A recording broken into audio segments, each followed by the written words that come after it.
On April 11, 1970, NASA launched 3 astronauts toward the moon on a mission so routine that not a single major television network bothered to broadcast it live. The American public had already moved on. The moon had been done. Apollo 13 was yesterday's news before it even left the launch pad.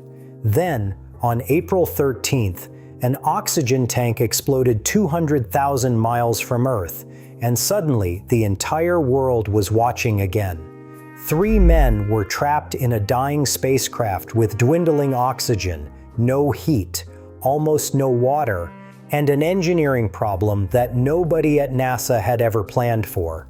What happened over the next 4 days became the greatest rescue mission in the history of space exploration.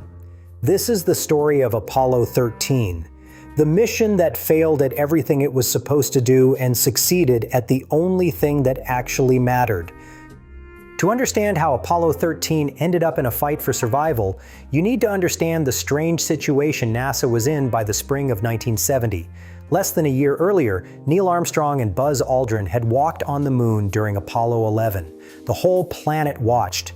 It was the climactic moment of the entire space race. Apollo 12 followed in November 1969, and it landed successfully too.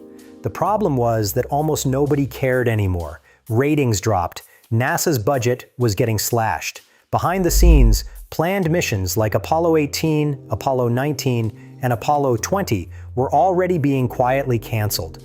Going to the moon had somehow become boring. The crew assigned to Apollo 13 was Commander Jim Lovell, a veteran astronaut who had already circled the moon on Apollo 8 at Christmas 1968, Command Module pilot Ken Mattingly, and Lunar Module pilot Fred Haise. They were supposed to land at the FRA Morrow Highlands, a region scientists believed held ancient lunar material that could unlock the early history of the entire solar system. But 3 weeks before launch, everything got complicated. Backup crew member Charlie Duke had been exposed to German measles by a friend's toddler, and Duke unknowingly spread the virus to the entire crew during joint training sessions. Blood tests showed that every astronaut had immunity except one, Ken Mattingly. NASA's flight surgeon calculated that Mattingly would likely get sick at the worst possible moment, while orbiting the moon alone, handling the critical rendezvous maneuver. NASA had 2 choices: delay the launch an entire month, or swap Mattingly out. 72 hours before liftoff, they pulled Mattingly from the crew and replaced him with backup pilot Jack Swigert. Swigert had never flown in space before. He had 3 days to get ready. Here is the detail that makes the whole thing even wilder. Mattingly never actually got the measles. Not during the mission, not after. He was pulled from his own moon flight for a disease he never caught.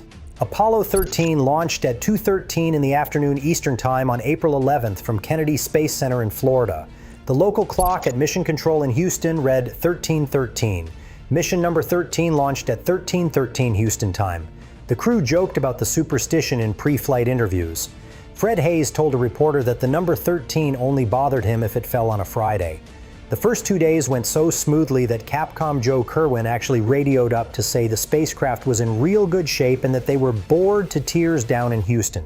That was the last time anyone used the word bored for a very long time. About 55 hours into the mission, Lovell hosted a television broadcast from inside the spacecraft, giving viewers a tour of both the Command Module Odyssey and the Lunar Module Aquarius. It was a 49-minute show. Not a single major American television network carried it live. Lovell's wife Marilyn had to drive to the VIP room at Mission Control just to watch her husband on screen. Lovell signed off the broadcast with a casual goodnight. About 6.5 minutes later, the world changed. At 55 hours, 54 minutes, and 53 seconds into the flight, an oxygen tank inside the service module exploded. The explosion was so violent it blew an entire 13-foot panel off the side of the spacecraft.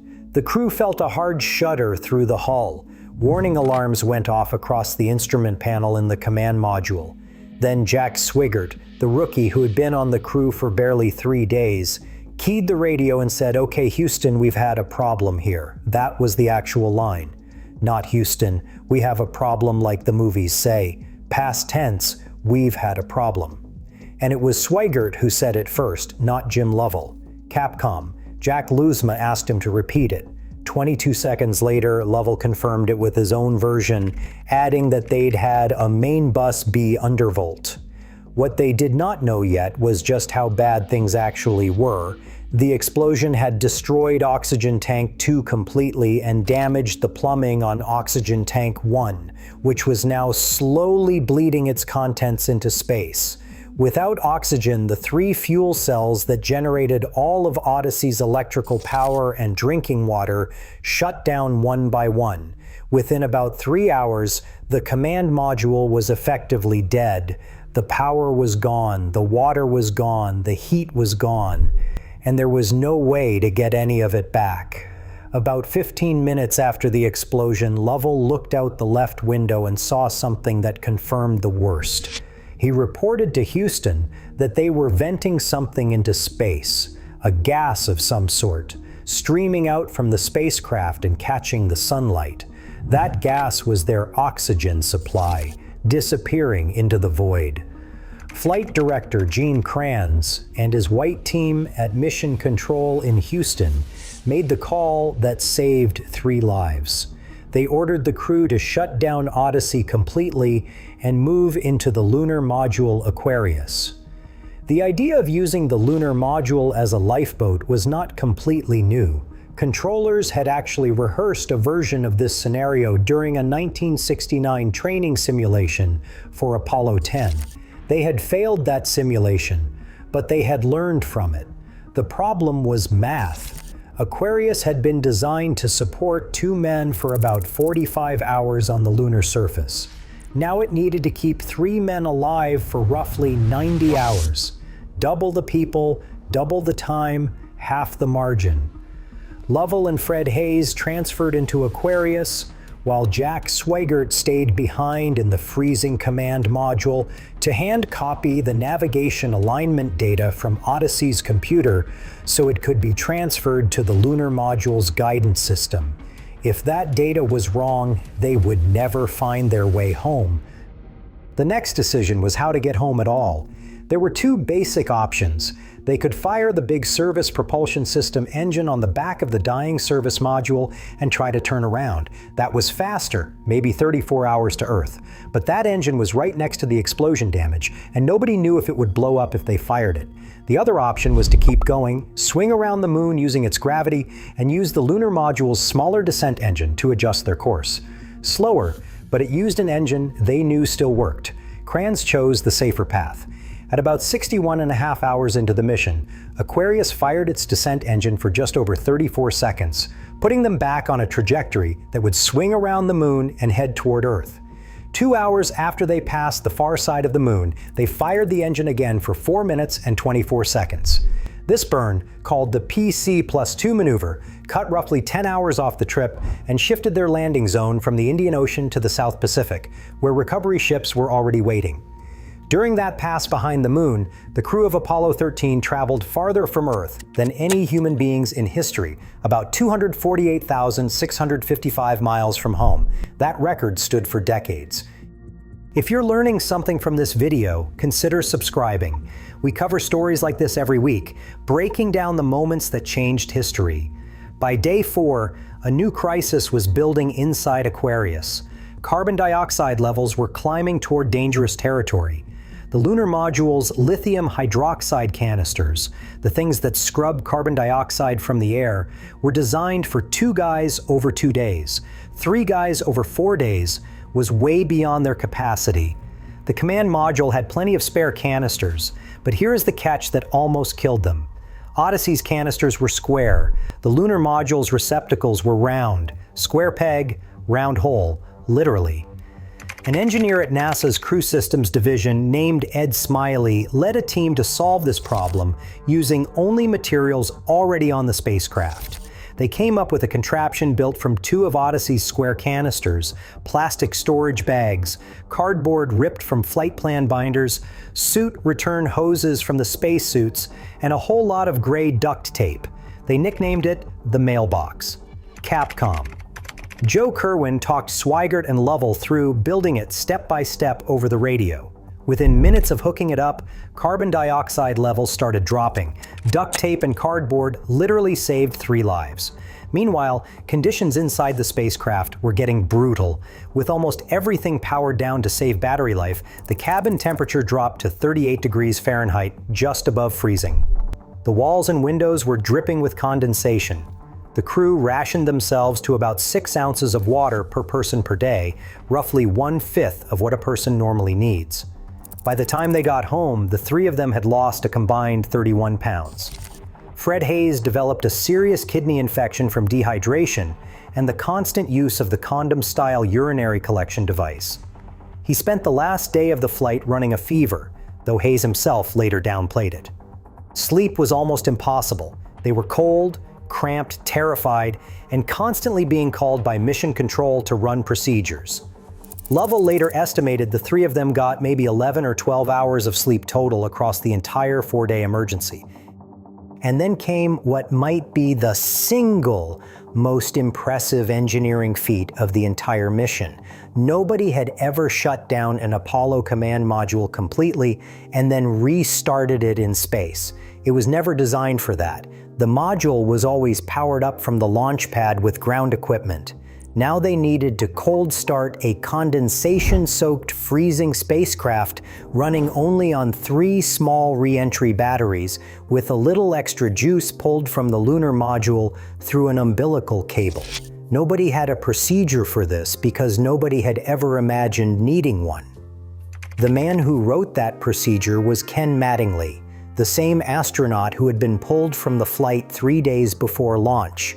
While the crew was fighting to survive in space, Mattingly was sitting in the command module simulator in Houston, working alongside electrical engineer John Aaron, going switch by switch through the entire re-entry sequence, cutting power draws wherever they could. Every time a draft procedure used too many amps, they tore it up and started again. Mattingly worked for roughly 2.5 straight days on this. The final checklist ran 39 pages. Swigert read it back as it was uploaded to the spacecraft. The paper was so damp from condensation it was nearly stuck together. Every switch flip worked on the first try. Before re-entry, the crew jettisoned the service module and finally saw the damage for the first time. Lovell radioed down that an entire side of the spacecraft was missing. Haise noted that even the engine bell looked damaged. That confirmed what Kranz had suspected 4 days earlier. If they had tried to fire that engine to turn around, it very likely would have killed them. Aquarius was released about an hour before re-entry. Capcom, Joe Kerwin, sent it off by saying farewell, Aquarius, and we thank you. During re-entry, all communication cuts out as superheated plasma surrounds the capsule. For a normal Apollo mission, the blackout lasted about 3 minutes and 17 seconds. Apollo 13's re-entry was shallower and longer than normal. The blackout stretched to roughly 6 minutes, about 1.5 minutes longer than predicted. In mission control, the silence was agonizing. Nobody knew whether the heat shield had survived the explosion damage. Gene Kranz later called that extra 1.5 minutes the toughest he ever experienced. Then Swigert's voice crackled through the radio. The parachutes deployed. Television cameras on the recovery ship USS Iwo Jima spotted Odyssey drifting down toward the South Pacific. Apollo 13 splashed down on April 17, 1970, just 3.5 miles from the recovery ship after 142 hours and 54 minutes in space. So what actually caused the explosion? The investigation, led by NASA's Edgar Cortright with Neil Armstrong as a board member, traced the failure back to a chain of mistakes that started in 1965. The oxygen tanks had been redesigned to accept 65-volt ground power for testing at Kennedy Space Center, in addition to the 28 volts used during flight. Every component inside the tank was upgraded for the higher voltage except one small part, the thermostatic safety switches inside the heater assembly. Those stayed rated for 28 volts. Nobody caught it. Then, in 1968, the specific oxygen tank that would fly on Apollo 13 was dropped about 2 inches during removal from a different spacecraft. It was checked on the outside and looked fine, but the internal plumbing was likely damaged. During a countdown test in March of 1970, the tank would not drain properly. so technicians ran the internal heaters on 65-volt ground power for about 8 hours straight. The 28-volt thermostats welded shut. With nothing to cut the heaters off, temperatures inside the tank may have hit 1,000 degrees Fahrenheit. The temperature gauge only went up to 85 degrees, so the technician monitoring it saw nothing unusual. The Teflon insulation on the wiring inside the tank was baked into brittle, crumbling garbage. When Jack Swigert flipped the switch for that routine stir on April 13th, sparks from the damaged wires ignited the Teflon in pure oxygen. And that was it. One more thing worth mentioning. Gene Kranz, the flight director everyone associates with this mission, never actually said the famous line, "Failure is not an option." That line was invented for the 1995 Ron Howard film. A flight dynamics officer named Jerry Bostick told the screenwriters during research that when bad things happened, the team simply laid out all the options, and failure was not one of them. The screenwriters loved the phrasing and gave it to the Kranz character.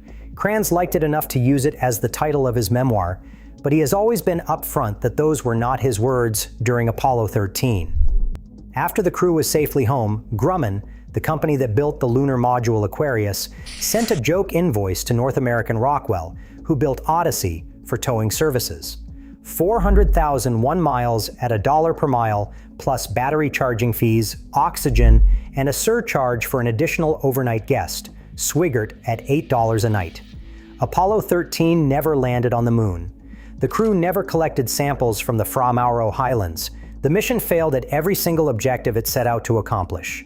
But 3 men who should have died 200,000 miles from home came back alive because of duct tape, cardboard, slide rules, and a few hundred people in Houston who decided that losing was simply not something they were going to do. Jim Lovell called it a triumph of preparation meeting catastrophe. NASA calls it the successful failure. And more than 50 years later, it remains the single greatest example of what happens when smart people refuse to give up.